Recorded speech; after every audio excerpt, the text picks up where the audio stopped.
A. So it's just me for right now, everybody. First solo show. Here we go. Not really solo. Ryan said he'll be a little bit late today, maybe 10 minutes or so. So we get to spend a little bit of time together, just me, myself, and I, and you, the audience. Excited for a Friday show. We do not have a double header this week. For those of you that are watching the evening broadcast as well, this week it's just right now. That's all we got.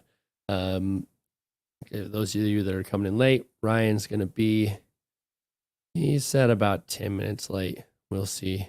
We'll see how that goes. I don't have any tea on where he's at, so maybe he'll let us know when he gets here. So right now, it's not Dillon in the dock. It's just Dillon. Yeah, so for those of you that are new to the show, my name is Dillon Reed. I am a sobriety coach. I drank for about 20 years, found myself in a very hopeless state towards the end, and I made it through. So here I am helping hold the hands of others as they work their way through the hopelessness that can be drinking towards the end of I don't know, a successful, unsuccessful drinking career. So together, when the doc is here, I'll let him introduce himself when he comes later. We talk about relationships and we talk about recovery. So for right now, we're just going to talk recovery because relationships is not my area of expertise. So if you have any questions for me about sobriety, recovery, whether you're fresh to getting sober, not quite there yet, or you've been doing it for a while, we always have things that we can learn from one another. So if you have any questions about that subject matter, let me know. I'd be happy to help you because I've been through it all. I've done detoxes. I've done rehabs. I've done suffering through withdrawals, almost dying on my own at my house, which I don't recommend to anybody ever. It's just not the way to do it. It's not safe. So if you would let me know where you're from, let me know how long you've been sober. Let me know what your struggles are. And we will answer those questions on the air. And I suppose patiently wait for the doc to show up. But not really, because we need to still get the show on the road and talk about sobriety. So I guess I'll kick it off. The topic for today is surviving after detox, after rehab in COVID. Because that was a strange time to navigate sobriety. For those, it's interesting because I got sober for like pre-intra, post-COVID. A lot of people's drinking got worse during COVID. And I kind of want to talk about that for right now. Like, why is it that our drinking would have gotten worse when we were locked down? You know, you couldn't go out to the bar. A lot of people are drinking socially. That's why they're drinking. So why would it have gotten worse when we're not social anymore? You know, we're just at home. Why would we drink more? The answer's a lot simpler than we might think. It comes down to the fact that the line became blurred. The rules of engagement for our drinking became blurred. It's socially acceptable for us to get super drunk at a bar. Like that's, I mean, when I say socially acceptable, you do it enough, you're going to get kicked out. You're acting crazy enough, you're going to get kicked out. You pass out at a bar, you're probably going to get kicked out. But you can get pretty hog wild in a bar. There's supposed to be rules about not being overserved. I've worked in bars, I've worked in restaurants. I can't even think of a single time when somebody wasn't willing to overserve somebody. Like, it's just the reality. I don't think it's the healthiest thing in the world, but it's the truth. They'll 86 you at some point, but it's not usually because you're too drunk. It's because you're acting like a jackass. Like, that's just the truth. So what happens when we don't usually behave that way at home, and now that's the only place that we drink? And what happens is we drink like we're at the bar when we're at home. And then lockdown ends, we're still in our house, and those rules, that lines become blurred. We allow ourselves to drink to the same level of intoxication, drunkenness that we would have allowed ourselves to do at a bar. Now we're allowing ourselves to do it at home. And it makes it really hard to quit because for many of us, there was a switch. when you're at the bar, you drink, you come home, unless you go to a party, you go home and you're done. You're not going to go home and grab a bottle and drink more. I mean, as our drinking progresses, yes, that is a very, very common thing that occurs. But in the beginning, no. Well, what about when we're drinking at home now?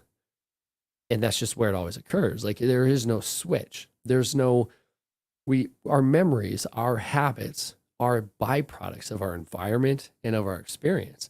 So if our environment switches, then our experience can switch as well. So the bar, hey, this is how I behave. At home, hey, this is how I behave. Now it's the same thing. Our house is the bar, right? So, hey, I let my hair down and I keep my hair down. All of a sudden you find ourselves breaking boundaries that we had set in the past, rules that we had set in the past. Oh, I'm not going to drink before this time. I'm not going to drink this much. I'm not going to do this. I'm not going to do that. And those are all out the window. And we find ourselves just drunk and remaining drunk and not really figuring out how to get off the ride. People always wonder, hey, how did you quit? How do you quit? You have to shift your mindset. You need to shift your environment. They talk heavily about people, places, and things. And I think that not enough people understand. And what they're really talking about is not so much avoiding people, places, and things, but changing those people's places and things, right? Like if you have only always got drunk with Johnny, then in your mind, in your memory, in all these neural pathways that we have flying in our head, we get drunk with Johnny, right? That's what we do. It's not Johnny's fault. It's what we do. It's what we have conditioned ourselves to do when we're around Johnny. We have very, very classical Pavlovian conditioning. You can get the dog's mouth to water just by ringing a bell, blowing a whistle at a certain time because he thinks it's time to eat. Well, you do the same thing with drinking. Like I drink at this place. I had a guy that asked me, he's like, when I'm at home, I don't get that drunk. When I go to dinner with my wife, I don't get that drunk. When I do these things, I don't get that drunk. But I go to this one bar and I always get drunk. What's that about? It's how you pattern your mind, how you pattern your brain to behave in a certain condition, right? So yeah, in COVID, we repatterned our brain. We reset the rules for a different type of behavior. So if we're trying to quit, that's what we need to do is we need to reset those rules, repattern those behaviors. For those of you that are just coming in, Ryan will be here. The doc will be here. He's on his way. So you just get me for right now. If you have questions about recovery, drop them in the comment section. I'd love to take them at any point in time.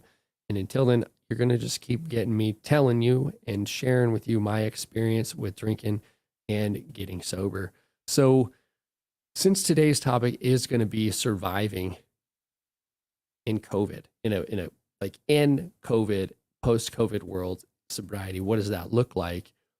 I'll go ahead and just kind of share a little bit of, hey, there we go. Jackie says, hi, this is where everything got confused for me. Josh, you just made some statements. I said to myself many times, you're very right. It is a pattern shift that works best. Yes. So I'm going to segue right off that because one of the things that I did, I detoxed a couple different times on my way to sobriety. And they weren't that helpful because they didn't share very many tools to get sober, which may not make sense a little later, but they made things worse for me. I'm not blaming detoxes for my drinking. Like it was a safer way to get sober, but it was not the way for me to stay sober. I just got sober while I was in detox. Usually had a bad enough experience in detox that I would drink when I got home. And that's not the detox's fault. That is my decision. I don't blame any rehab for my inability to stay sober, any detox for my inability to stay sober, any programs or therapy or anything. These are all choices that I made, right? So the detox has never worked. I went to rehab, right? And obviously I'm sober while I'm in rehab. You have to be. I guess you don't have to be because we did get a leave on weekends after like a little bit of good behavior, which is weird because you pay to be at this place. So then you have to like earn the right to go out, interact with the world. And I always stayed sober. Most of the time I even came back early. Like I just wasn't into it. I didn't want to go hang out with other people. I was trying to take care of myself. That's why I checked myself into rehab in the first place. So you learn tools while you're in rehab. You're going to pick some things up. Ideally, if you're going to a good rehab, you're going to pick some things up. Sorry, hold on a second. So you're going to pick up these tools and you're supposed to apply them to your life when you get out. Some of those things might be like going to meetings, continuing to attend any sort of, intensive outpatient. That might be a couple meetings at the campus of the rehab or detox facility, or however it was that you're engaging with these systems. There might be continuing care, which is, it's like IOP, but less times a week, less time involved each week going to these different meetings. They're going to say, hey, continue to meet with your therapist. They're going to want you to, like, you'll find that in most rehab programs, most inpatient, whether it's actually like residential or an inpatient therapy program, they're going to want you to connect with the 12-step program, which is interesting. So you connect with these programs, you need to see your sponsor, you need to do all those things. So I did those things, and you will end up putting together like a relapse prevention plan, right? Put together this relapse prevention plan, and it says, I'm going to meet with my sponsor. I'm going to go to AA meetings. I'm going to do IOP. I'm going to stay in contact with my therapist. Like, that's what I'm going to do to stay sober. Nobody can make me do those things when I get out, or you for that matter, if that's something you're considering doing. I mean, you have to make that decision to do it on your own. But that's what my plan was, right? So I get done. I got kicked out of the house I was living in while I was in rehab for my drinking. Like, I don't slight the people at all. I don't blame them. I mean, they're protecting their property. They're protecting their pets, honestly, is what it was. There was a time where I got really drunk. I left. It didn't come back. And the dogs had gotten some stuff. Don't blame them one bit. So I was asked to leave. So when I get out of rehab, I don't have anywhere to go. I end up going to a sober living house, which was pretty cool. Not a bad environment to be in. Not the greatest, but it worked, right? Oh, dude. He's here. I'm here. Oh my gosh. I want to say save by the bell. I wasn't really saved. I was like in the middle of telling a story and you interrupted it. I'm sorry. Continue. Jeez, dude. I'll let you, or this is I don't know. It's like a little break real quick, an intermission where we will introduce who you are real quick, and then I'll go right back to telling my story. How about that? All right. Who Hey, are you? everybody. Sorry I'm late. Had some stuff going on. I'm Dr. Ryan. I'm the other half of Dillon in the Doc. I am a relationship expert, and I do what other coaches don't or can't, and that is help you get your relationship back on track as quick as possible. Amen. Yeah. And we're here. Yeah. And together we're Dillon in the Doc, where we talk relationships and recovery and how those things intersect. Everything about the personal development, goal-oriented program required to get through those struggles. Yes. There. So now we did the thing we do in the beginning, closer to the middle, but now we'll get back to the story that I was telling. So Okay. Intermission over. So yeah, I go do the sober living thing, which they almost didn't let me do, because right at the end of my stay in rehab is when COVID becomes like a serious thing. Like we have a doctor that lives doesn't live at the facility. He's always on the facility, like during the day though, on the campus. And he comes in and I wasn't paying attention to any of this stuff at all. Like I didn't watch the news while I'm at rehab trying to get better. So when I have free time, I'm not watching Fox or CNN or any of this stuff. Like I'm like doing my homework. I'm reading the big book. I'm trying to like wrap my head around how the hell do I stay sober, right? And he comes in and he tells us that like COVID is a thing and that we need to be concerned about it. They want us to maybe start masking up, but even in the program. They ended up deciding we don't need to mask up in the program because none of us are like going out. We're all just kind of stuck there together. We had some issues like weird food scarcity issues because there's no kitchen on this campus. So all of our meals, we went to this place called the 1224 Club. They had a place where you could get food and then go to like an AA meeting or an NA meeting, depending on why you were there. We couldn't go there anymore because the club closed down. Okay.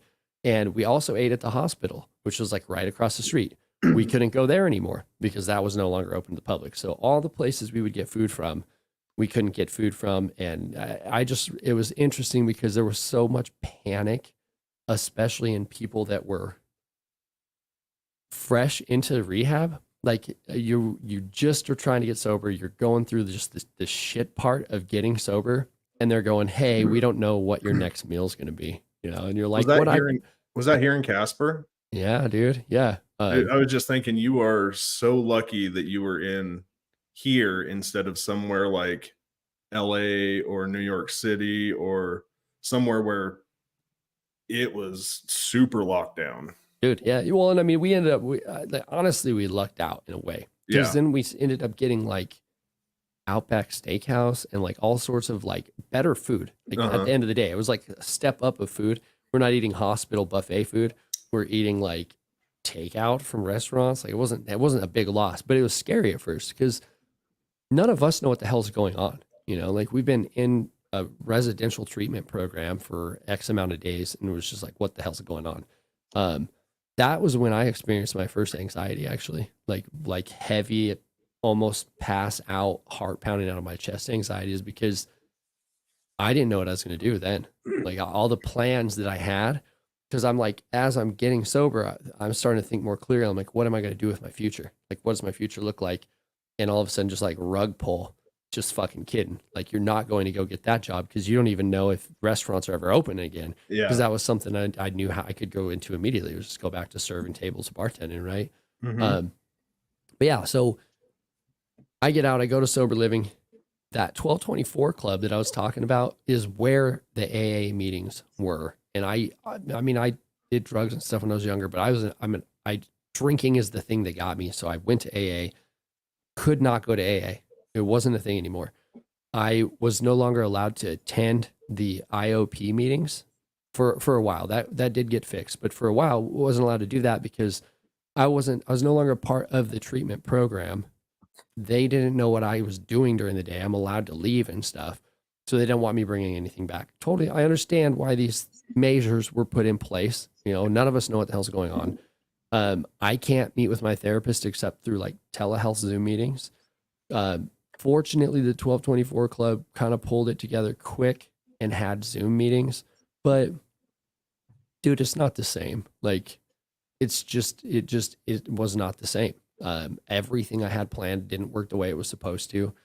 The other cool thing is, um, man, hand sanitizer. I touched on this a little bit at one point in a previous episode, but it's everywhere. So it's like everywhere you go smells like booze. There's just no way around it. So if you're triggered by the smell of booze, you just got sober and it's a COVID world, like have fun with that, Well, and every single distillery in the US was making it, so it smelt just like whatever liquor they were doing. It was crazy. Yeah, we had pretty much tequila in Casper Oh, because really? Backwards provided a whole lot of Oh, it. yeah, So it yeah. was like somehow a byproduct of them making tequila. So yeah, it smelled like tequila everywhere that you went, unless it was a big box store like Walmart's and stuff like Mhm. that, source their own stuff. But yeah, it was weird. It was super weird. But the reason I even want to talk about this topic isn't to like be like, hey, I made it through in the worst of circumstances. It's to be like, hey, so can you.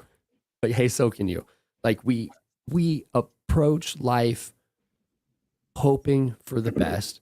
We plan for a specific way things are going to be, and we have to become flexible, adaptable, and resilient because that's just not the way that the world likes to deal our cards sometimes. Like that's just the way it goes. So it's like we talk a lot about excuses to drink on the show. I say it's a choice. Some people don't like to hear that. I don't really care. I'm sorry if it hurts your feelings, but Yeah. I could have made the choice to drink Yeah. at any point in time. I mean, uh, it's my prerogative at this point. I can do whatever I want and people make that decision. And I went, no, yeah, it does smell like booze every time I go to the grocery store. That sucks. There's booze at the grocery store. That sucks. All these things. Oh yeah, by the way, now they're delivering alcohol. I don't if I order food, I can get an add-on of whatever booze I want, right? They've made it easier for me to relapse if that's what the choice that I wanted to make. Uh-huh.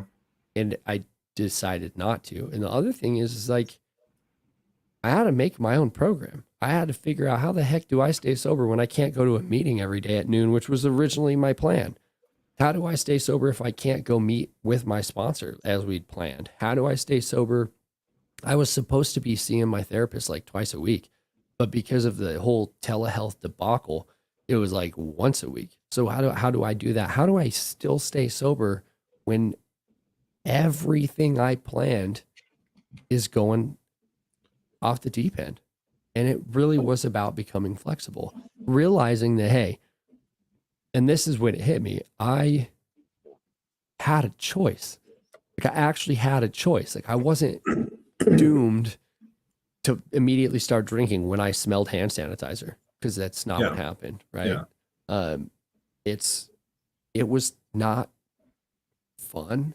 I don't think getting sober is fun for anybody. Like I don't even Yeah. if I even in the best circumstances, it could have just been as easy to make that mistake. And that's really why I want to share that story, is because it's not about the circumstance you find yourself in. It's how you react, how you respond to the situation that decides whether you're going to stay sober or whether you're Yeah. going to relapse, right? I like how you put that because once you tell yourself, I don't have a choice, this is just how I am, you've automatically taken all power away from yourself. Automatically. Learned helplessness. Like Yeah. you have decided that you can't do anything about your situation. Yeah. Um, It's like people in relationships who yell. I get this a lot. Oh, it's because I'm Italian, or it's because I'm from a loud family, or it's because I'm just a loud person. I'm a passionate person. No, you have a choice whether or not you yell in that situation or you stay calm and discuss things. yeah, yeah. But it's not because I'm Italian. No, Damn it. no. All right, dude. I guess I'll come up with a better But excuse next like time. those are the excuses people come up with. Like I'm trying to think of similarities or similar excuses in sobriety. It's just been so long that I've heard them that I can't. Well, dude, that the missing a meeting one's prime. It's prime. Like I I missed a meeting, so I drank because I didn't have that meeting to like Yeah, really yeah. build my spiritual armor. Like It's bullshit. always an external, or it's right. My whole family's been alcoholics. Yeah. Oh yeah. Oh yeah. Like like it's a genetic thing. Yeah. I have a disease. I can't stop. I have like you've been told you have these things. But even more importantly and more, I guess, disastrous to your sobriety is that you tell yourself that. Uh hello. That's honestly the thing. Um I, you guys, I'm writing a book. Ryan and I have been talking about it a little bit. He's kind of the catalyst. He was just kind of like, dude, because I walk about an hour or more a day, and he's just like, I do that for research. I'm listening to books, podcasts, that kind of stuff to improve myself and my craft. And he was like, no, dude, you take that time, you start dictating your book in, and then you transcribe it, and then like you have your book, right? And that reason I bring that up is because it has made me go down memory lane, like about a lot of things that, I mean, I've not closed the door on my drinking or how I got where I was or anything like that. But I don't think about it every day. Yeah, I think dwelling in the past is not, I say this often, thinking about the past never helped me stay sober. Like that's a reality. So I don't spend a lot of time there. So I'm like thinking about it, and I can almost pinpoint when my drinking got super duper out of control. And it was the first time somebody like called me an alcoholic and I internalized it. So Mhm. instead of like sloughing it off and being like, you don't know what you're talking about, I actually was like, yeah, no, I think you're right. And then I started really, really exemplifying what makes an alcoholic. Well, I Um, remember as a kid, it was it was like the cool thing to do, or at least in my circle, like, oh, I'm just a fucking alcoholic. Like, this is what I do. yeah. Oh, there's an Like, I'm exhibit had a I'm song about it. I'm gonna die this way. Yeah. Oh, like George Thorogood and the Destroyers were some of my favorites. One bourbon, one scotch, one beer, man. Like 100%. I It drink played it. alone. Yeah. Uh, It yeah. played at every single bonfire, every single time I was in the car. It was just always playing. But it was like even in with drugs, they're like, I'm just a junkie. This is how I'm gonna die. Yeah. I'm an Yeah. alcoholic. This is just me. This is how I'm gonna die. They've Yeah. internalized that identity. Yeah. Yeah. We become, it's like a reservation that we just like, we resign ourselves to embracing a fate like that. Mhm. Well, we don't have any control over that. Well, yeah, it's like, please don't take this out of context. It's like the fat kid that gets called fat. All of a sudden, he embodies it, and he becomes, I'm just the funny fat kid. Yeah. I'm just the fat, right? He Yeah. embodies it to help deal with what's actually going on, so Totally. that the outside world can't hurt him. Yeah. So it's like alcoholics say it. So no matter what somebody else says, it doesn't matter. I've already said I'm an alcoholic. Who gives a shit what you think? Yeah. Yeah. Well, we also just, we provide levity to what's actually a very dark thing. And then like self-deprecation's an okay, it's socially acceptable to Yeah. be self-deprecating. And like, I just want to point out that that's not okay. Like, it's not helpful for you to think you're a piece of shit and make a joke about it. Like, that's not funny actually at all. Yeah. Like, not even a little bit. But we do that. It was like, I only drink on days that end in Y. Yeah. You know, like hilarious. No, it's Yeah. not actually funny at all because that's what I actually do, you know? Oh, it's 5 o'clock somewhere. Yeah, all those things, all of those things.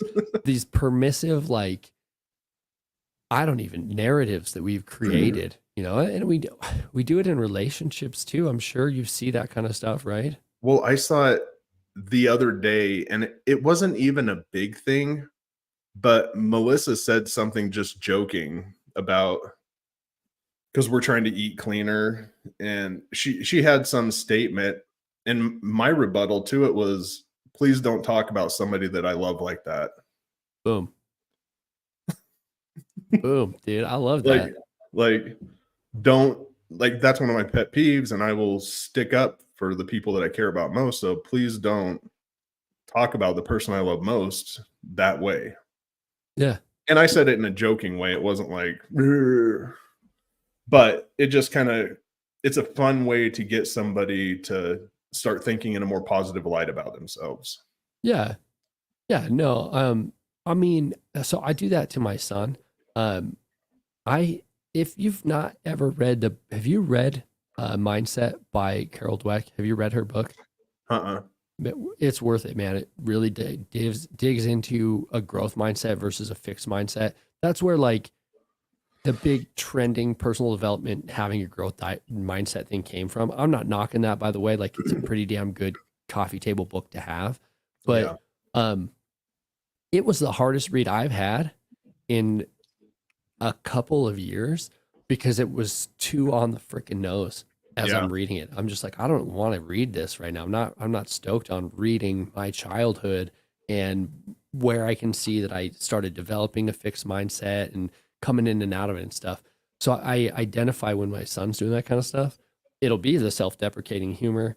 He'll call himself stupid. I don't even know why he does that because I've damn sure never done it. My wife's never done it. Like, it's someone at school or daycare or something that's called him stupid. He picked it up. So then he Yeah. does it.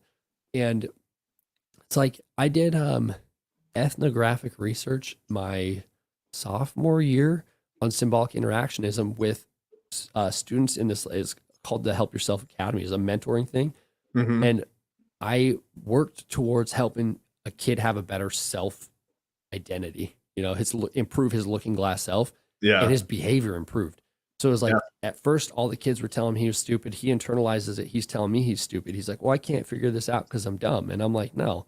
And by the end of the semester, he's not even asking me what to do. Like, he's listening to the teacher and he's applying the principles that are being taught and he's doing it. And it's like, I try to do the same thing with my own kid. You know, I've seen it in action. So now I'm making sure I can do it again, you know. Yeah. That, yeah, we need to talk about ourselves appropriately. Yeah. Whether it's a relationship or addiction or anything, right? Yeah. So Yeah. There's a lot of power in how you talk to yourself. would you kiss your mother with that mouth? You know, like, it's like that. So yeah, are you going to tell us where you were?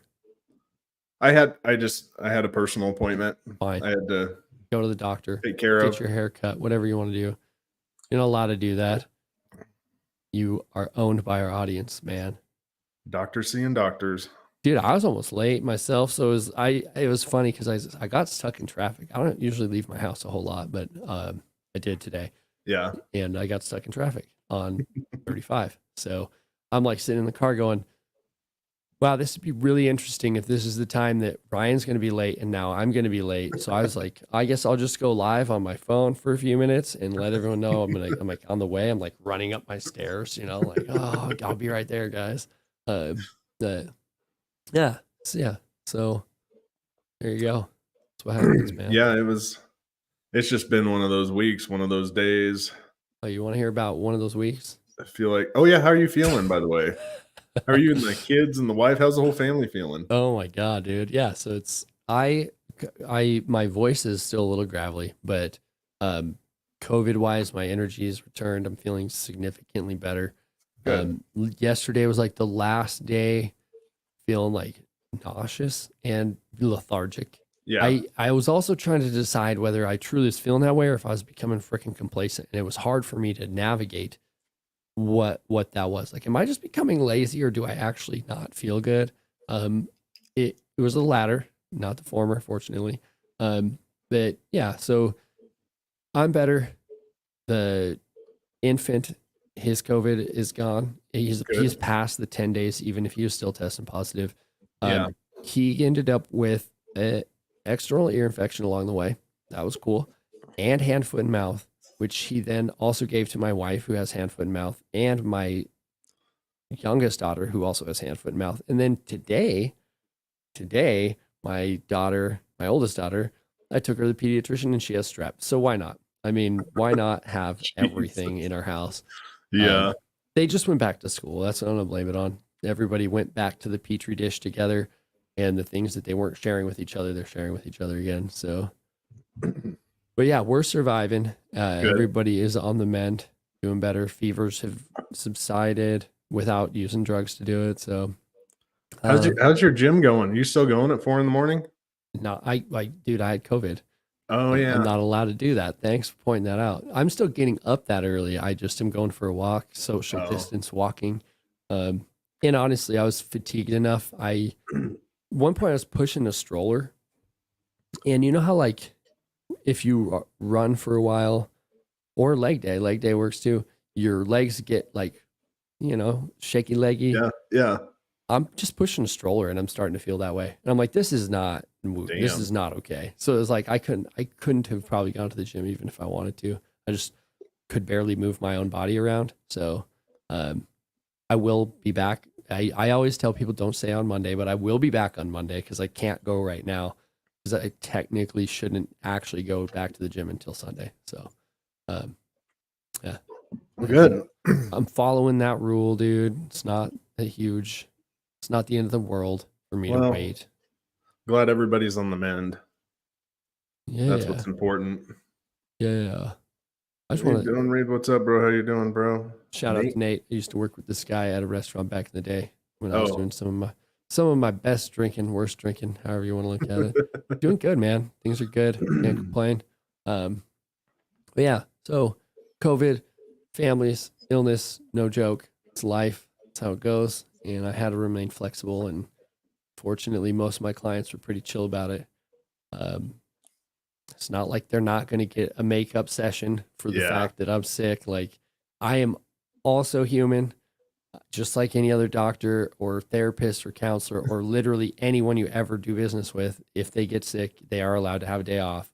I'm Yeah. allowed to do the same thing. I'll make it up to you. Yeah. So yeah, so there you go. Now everybody has the update on my personal life. Oh, good. And, the podcast still isn't edited. It's just been really hard to do that because I've been the healthiest person in my house this week, which then meant I became the dude. So I don't think anybody's gonna hold it against you. no, but it will be done, and what you'll do is you'll get a double release next week. You'll get 2 episodes. So, yeah, so that's what's up. Oh, So, Sanford's. oh, dude, yeah, that's a man. Which one? The downtown one or the new one? Yeah, Oh. dude. I tell you what, that's been the hardest part about writing this book is like I don't want my book to be a biography. That's not Yeah. the point of it. The point of it is to establish with the audience that I was a drunk. I do know what it's like. Like I'm not just some dude that read how to be a therapist out of a book. Like I've been there in the trenches, and then here's actionable steps to help improve your life, right? I So have some ideas for you. I'll talk to you after yeah, the live. yeah, I love it. But it's just been hard. Like what stories do I tell? Because What I stories do I keep? that's exactly how I structured my entire thesis. Because Word. it wasn't about, right, my heyday. It Yeah, was about the meaningful parts that led to what I found out. straight up. Yeah, it's like this is not a drunkalog, dude. Like Yeah. I'm not, Nikki Six, like writing the heroin diaries, trying to like explain to you like what my partying was like. Like I don't that there's a time and place for that, and it ain't this book. Yeah. Yeah. That's just not it. So Yeah. it's just been hard. I'm like, I don't know. The reason I bring it up, the Sanford's chapter, there's not even a chapter about any of that because it was never a meaningful experience other than like I was just fucked up the whole time. Yeah. I just partied. I was in my 20s and it didn't really cause any damage to the world around me. Um, yeah, I mean, I could have made better choices. Don't get me wrong. This is not me giving you permission if you're in your 20s and listening to this to like go act a fool and get drunk and get white girl wasted all the time. But yeah, I don't see the value that provides to a book about getting sober. Yeah. So, yeah. So, anyways, Well, that's good. Yeah. I mean, Dylan and I both have some awesome stuff coming up in the next month. oh yeah. It's gonna be pretty cool. Yeah, dude. And everybody on our live will be the first ones to find out what exactly is going on and how it's going to benefit you. And I think there's a little bit of everything for everyone. Yeah. Yeah, yeah, totally. Um, yeah, it's kind of cool. Like my favorite part about working with you is like the two most important things that people could be working on, in my not so humble opinion, are covered Yeah. in this show, right? Yeah. Um, so yeah, there you go. Don't ruin your life with drinking excessively, and your relationship is the most important investment that you're ever going to make. So protect it and 100%. take care of it. Yes. Yeah, because seriously, like I was a shit husband in my drinking. Like I'll admit that over and over. I'm not trying to keep that a secret from people. I'm not trying to pretend like I was some good guy. Um,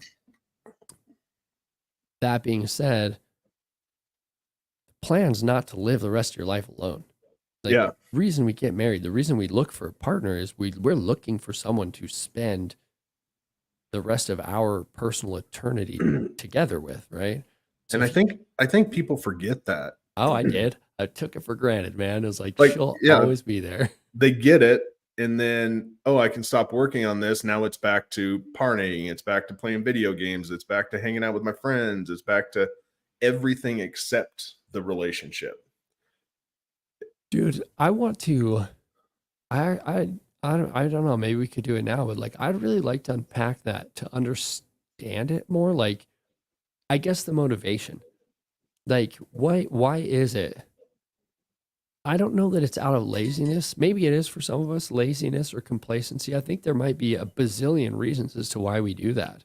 But I like to discuss that, like, I, so that yeah. maybe people can avoid that. Like, hey, if you're feeling some type of way in a relationship in the honeymoon period, don't allow this Yeah. to happen. Don't slip. Like, And it is so part of it's complacency. And the biggest one that I've found working with people is the marriage is the goal. yeah, So if you don't have anything beyond that, right, it's the marriage.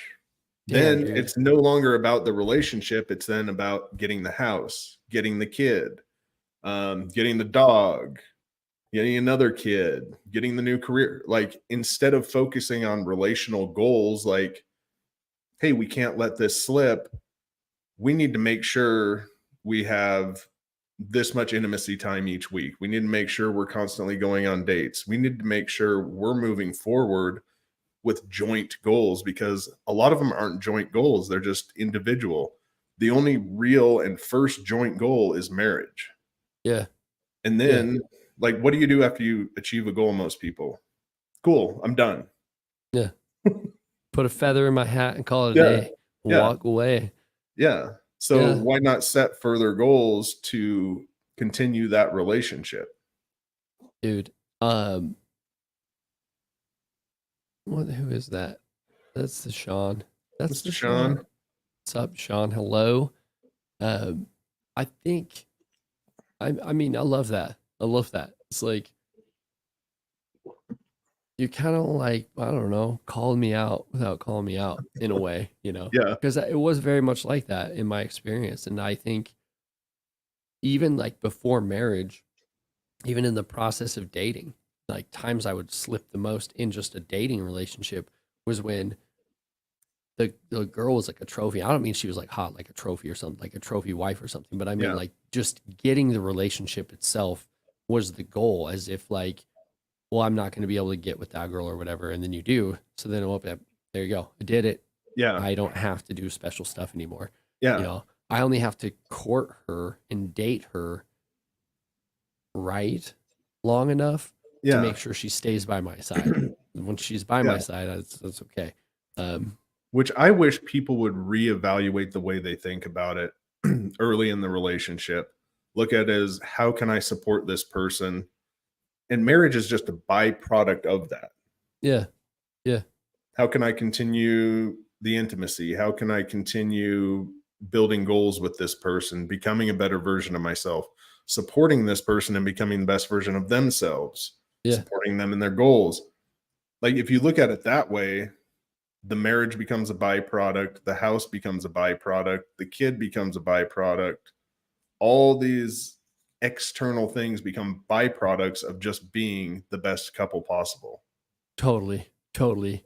Yeah, I a little peek behind the under the hood, behind the screen, whatever you want, like into my life, like where I always have to catch myself is what you're talking about right there, because I I am very motivated. I am a high achieving person. Like that's just what I do, and I have Mhm. to continue to remind myself that I'm not doing any of this alone. Yeah. Like I need to include my wife in the things that I am doing. Not so much like she needs to be doing the bookkeeping for my business or showing up on the podcast or anything like that.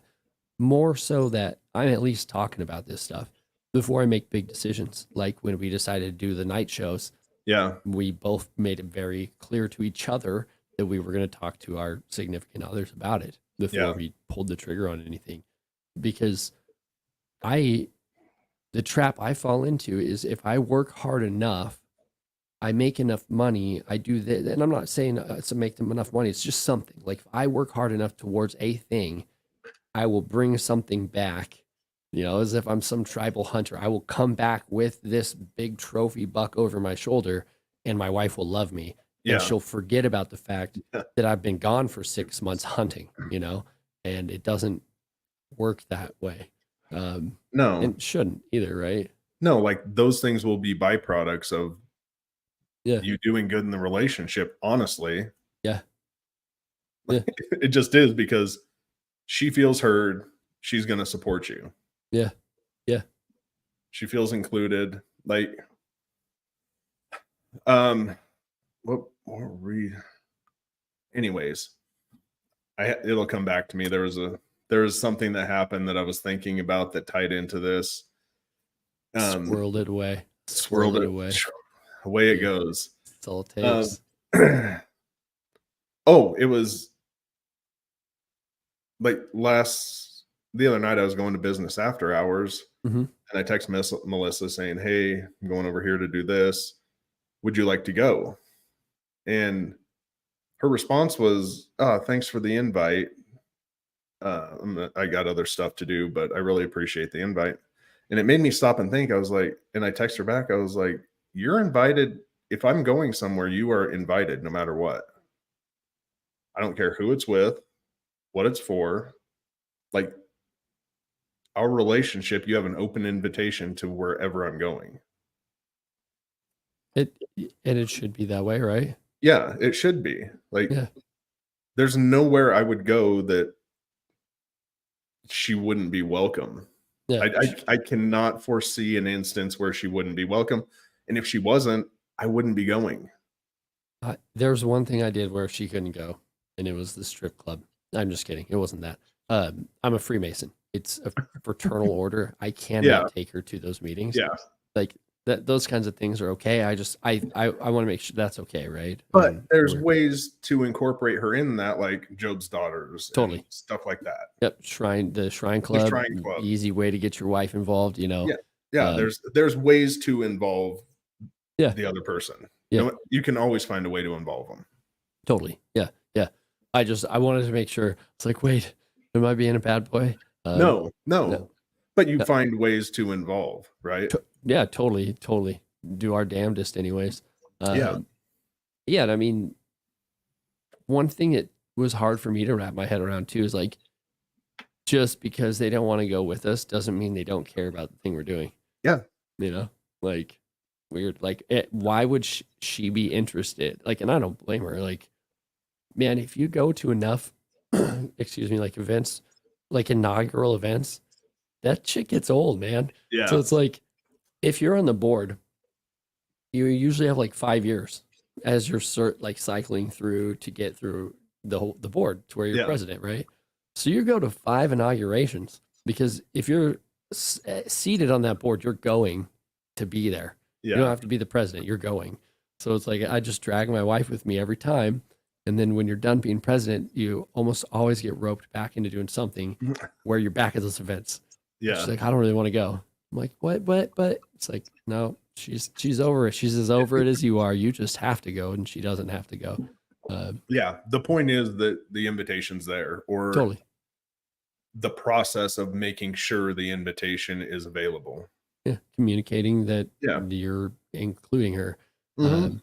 Yeah, which I actually, I mean, the way I think about it, and I always think backwards and forwards when I'm thinking about relationships, if anybody wants a under the hood here, like, how would you feel if they didn't invite you? Would you feel left out? Would you feel angry, disappointed, hurt? How would you feel if they did the exact same thing you're doing? And if it's that, not good, chances are they're not feeling good either. Like that's where empathy comes in yeah, I in was just going to relationships. say Like that.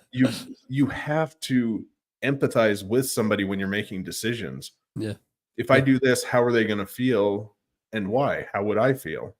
yeah, yeah. Such a good exercise in empathy right there. Yeah. If the shoe were on the other foot, how would you be walking, man? If I was constantly going out or just going out occasionally, but I never gave an invitation or I never said there's an open invitation for you, I would feel left out. I would Yeah. feel hurt and I'd feel angry. Yeah. Yeah, I saw this like TikTok video by this really, really reputable relationship expert that was talking about like when you go to the bar by yourself in a relationship, like the best way to do it is you don't do that. Yeah. I saw something like that. Weird. Yeah, Weird. yeah. It looked a lot like you. It looked a whole lot like Interesting. you. Interesting. I'll But try it to is. find it. I'll share it with you. Man, if you're in a relationship, the bar days are done. Like you need to put that chapter's closed. It's time to move on to the next chapter. Yeah, guys, if we're being honest here, the bar is either a place where drunks go to hang out with each other or a mating ground. Yeah. You don't, unless you fall in one of those two categories, you don't belong there. And I don't know if you know much about this subject matter. I don't support either of, well, what the latter half for sure. Like you don't want to just go hang out with other people that are drinking. It's not good for you. No. That's how you end up just being the guy at Cheers for the rest of your life. So, you know. And it was like I posted that video and I got a comment, well, what if I'm just going out with my friends simply to have a good time? I was like, you just missed the whole point, because in there I said, there are a million other things you can do with your friends. I can think of a ton. You can go golfing, you go do one of your hobbies, something you enjoy with your friends, go to brunch, go to lunch, go to dinner, go to breakfast, go hiking, go camping, I mean, the list just goes on and on of things you can do other than go to the bar. Yeah. Yeah. Because even though we live on a drunk planet, there are a bazillion more things besides drinking that you can do with your time. I think Yeah. that's a reality. More It's things, just actually. it's Uh, flat out disrespectful to your partner, and if you're in sobriety, it's flat out disrespectful to yourself. Bang. That's it. Um, I don't find myself going to the bar at all anymore. I met some friends a couple times early on, but I like how you said it's disrespectful to yourself because it's a waste of your freaking time at the Yeah, end of the day. Like that's yeah, just the reality. Like, yeah, no disrespect to anybody that's still drinking or my friends that still drink or my friends that I've ever gone to the bar with, but like it was not a pleasant experience for me. no, Like as they become more intoxicated, I fit in less and less. I have no interest in being there, and I just stayed out of respect for like the relationship with my friend. But here's the deal, guys. My relationship with myself is more important than a relationship that I have with anyone except for my wife and children. Those are tied, you know. yeah, Everything else, like, sorry, as soon as you start getting in the way, you're gonna probably find yourself being ghosted. Like yeah, that's just a reality. And if you don't like that, then I don't know what to tell you. Like I have laser focus, my head's down, and I'm grinding. I That's just it, you know. Um, yeah. I'm gonna pop that up real quick.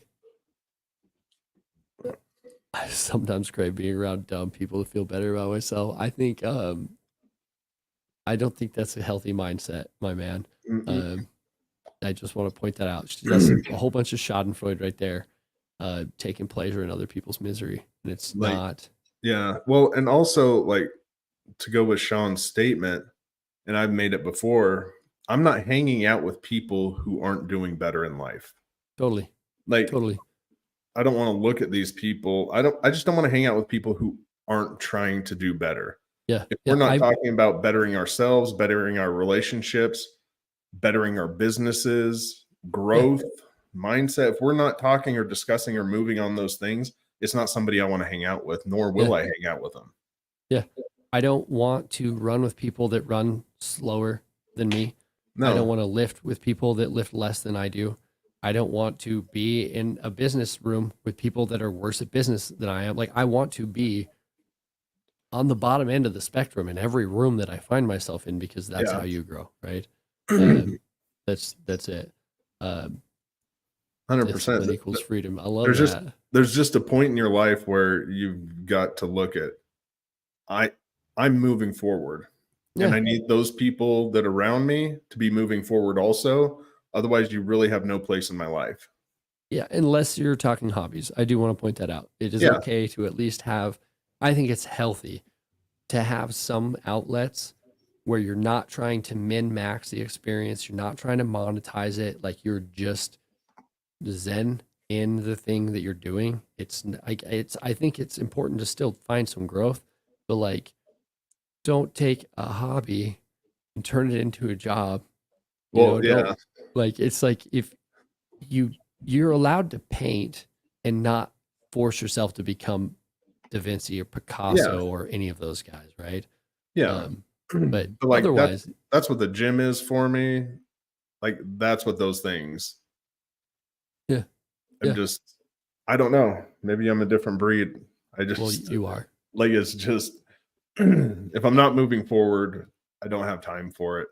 Even Yeah. in a hobby, if that hobby's not moving forward, I'm not gonna have time for it, and I'm pretty bad with hobbies or, like, I'll start it and then a growth thing, like a business thing will pop up, and the hobby is the first thing to go. Well, I mean, I'm not gonna say I don't have that same problem. You know, like I paint miniatures. Like that's my thing. It's Mhm. very time consuming. Like I've entered competition pieces that I've won with that I put 40 to 60 hours of work into a model that's like that big, right? Dang. Um, but there was a moment that like clicked with me. Like, yeah, I love painting. I do still have to do that from time to time. Like that's how I like blow off steam. Yeah. But I have a pretty high tolerance for stress at this point when I know I need that for my mental health. Uh-huh. So that will get put in the closet. Like the room I'm in right now used to be my hobby room. And then I prioritized my life and went, wait a second, like I have a really good place for a studio and an office all in one place. And then I put everything in a smaller room Mm-hmm. that I don't use as often. And it's simply because there was a fear in my head that I would like never have time to paint into hobby if I took my business too seriously. Yeah. And then a realization that if I didn't take becoming better as a person, better for my clients, better in business, I wasn't going to have time or money to do my hobbies anyways. So it was Yeah. like priorities had to shift and hobbies could not be number one. Like playtime was over. Still get to play here and there that Yeah. nobody come at me. I do preach self-care because I think it's important and that's part of my routine. But so is eating a meal. Yeah. Yeah. Yeah. It's kind of primary self-care, just so everybody knows, so I get that, dude. Yeah. Yeah. I guess I like that's one of the things I appreciate about Melissa is she really grounds me and makes me focus on some of those things I should be focusing on. Yeah, that's awesome.